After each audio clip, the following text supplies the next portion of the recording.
Thank you so much for staying with us, everyone. Restructuring, that's one word that most Nigerians are talking about. What are you talking about right now? The way forward, how we can have peace and equity in the sharing of the nation's wealth. Perhaps one issue on the minds of most Nigerians. You heard that some eminent Nigerians at a meeting today in Lagos. My guest in the studio, Mr. Toyin Prince Will and Mr. GT Ogunye, have been weighing in on this. We have another topic to deal with tonight, but I'll allow them to conclude their thoughts on the way forward in this matter, technical matter of restructuring Nigeria.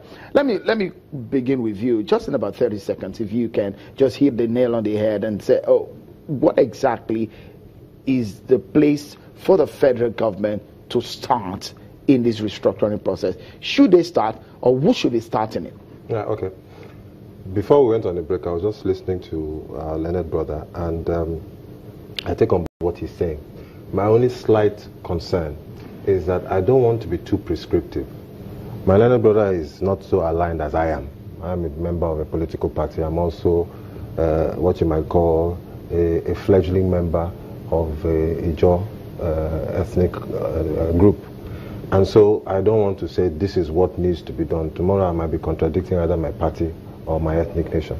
But what I can say now is that whatever is done, whether it is with a confab report or whether it is a sovereign national conference to be convened sometime in the future, we need to make progress.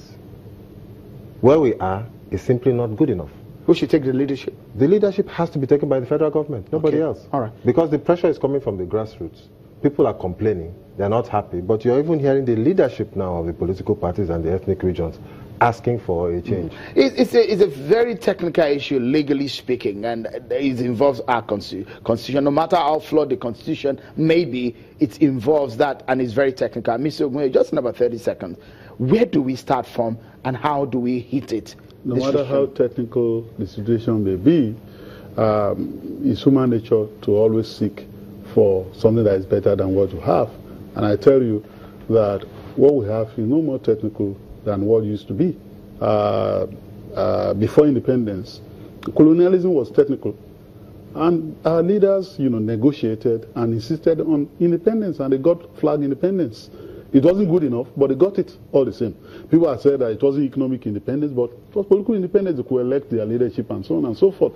And 6 years after independence, the military started, arrogating power to the center. Fiscal centralism took center stage. Political restructuring of the country to such an extent that we now have states that can no longer, carry on the duty of states, properly so-called.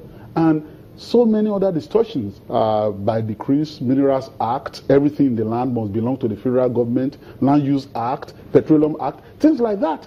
So that anything you want to do in the state, even if you want to mine stones in Igbeti, you have to go to Abuja to get a license. Where do we start the restructuring conversation? Federal government will need to lead the way, because it was federal government largely that caused the problem, although it was a federal military government then. So they have to lead the way. People are speaking out, and so they can't behave like an ostrich. Okay, all right. And moving forward, I think that we must put, the federal government must put in place a mechanism of consultation quickly, and then say, look, we need to deal with this matter, because Nigeria is not going to go anywhere if we don't deal with it. All right. Quickly now, it's a common knowledge that the politics of Rivers State comes with intense intrigues.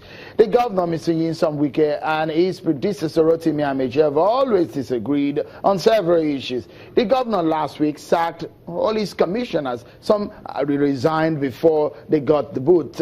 Let's get talking on this one. Mr. Toyin Prince Will, a former governorship candidate in Rivers State, who is now a member of the APC. Let me start the conversation with you.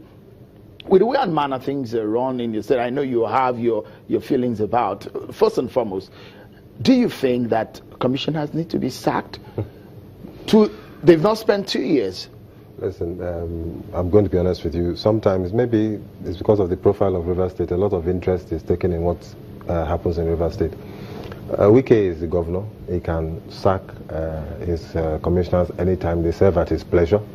But I think the real story is not so much as the sacking, but what has happened in 2 years. Has he performed?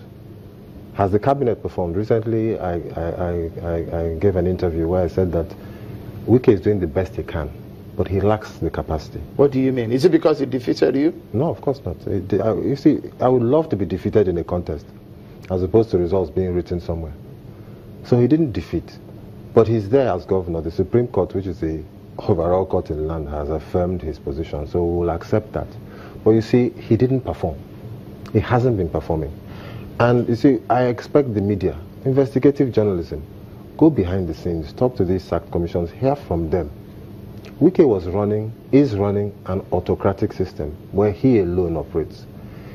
Even before he sacked the commissioners, the Commissioner of Information had resigned. I'm sure you've heard about that. And I hear on good authority that almost half of the commissioners were about to leave. So his sacking them was a face-saving gesture.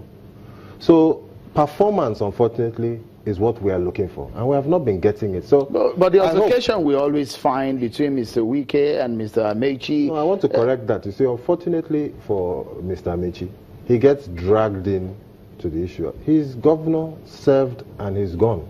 He's now Minister of Transport. Now, if he makes a comment once or twice about the state of affairs of River State, you forgive him that. But he is not overwhelmed, focused on what Wike is doing. He has a job of his own to do. But every time his name is dragged into it, maybe because of his profile, and it's as if there's a fight between Wike. No, the fight is between Wike and Rivers people. That you think if Mr. Wike goes to the election today, he wouldn't win? Don't get me wrong. APC has its own issues. Okay. But APC has a very good, clear path to correct its issues. PDP, on the other hand, is slowly disintegrating. Okay.